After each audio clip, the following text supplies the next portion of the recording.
Welcome back. Let's get you news from across the country in brief. Now let's talk about the COVID-19 situation first. The country's tally has crossed the 95 lakh mark, with active cases in the country taking a dip, at least for now.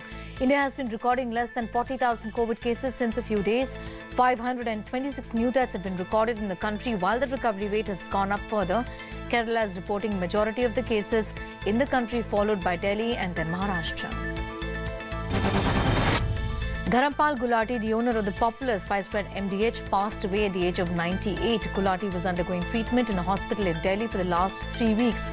Gulati was one of the highest earning CEOs in the FMCG sector and was also the recipient of the Padma Bhushan Award. India's very own Akash air defense missiles and Russia's IGLA handled launches for tests fired by the Indian Air Force. The tests were conducted successfully at the Surya Lanka Indian Air Force Station in Andhra Pradesh.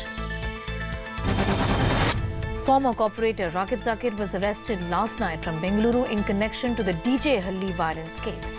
The arrest was conducted by the Joint Commissioner of CCB just a few days after former Mayor Sampath Raj was arrested after being on the run for days together. India's exports witnessed a fall of 9% to almost $23 billion, while India's trade deficit narrowed down to $9.9 billion. The Ministry of Commerce and Industry released the new data indicating that India's imports also saw a decline of over 13%.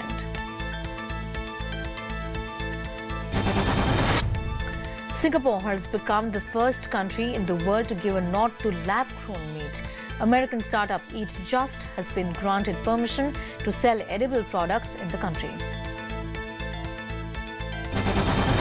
CBSE is yet to take a final call on the date sheet of board exams next year. These will be written exams, while CBSE in a statement said that relevant provisions will be implemented if students are not able to conduct practicals in classes. British Formula One driver George Russell has been chosen to replace Lewis Hamilton in the Mercedes camp after Hamilton tested positive for COVID-19. It is a career-changing chance for Russell, who will face bigwigs in the Sahir Grand Prix this weekend. Russell said that no one can truly replace Hamilton in this race. Mick Schumacher, son of seven-time world champion Michael Schumacher, is all set to make his Formula One debut. Schumacher Jr. is going to race for Haas in 2021. The youngster will partner with fellow F2 racer Nikita Mazepin in an all-new lineup.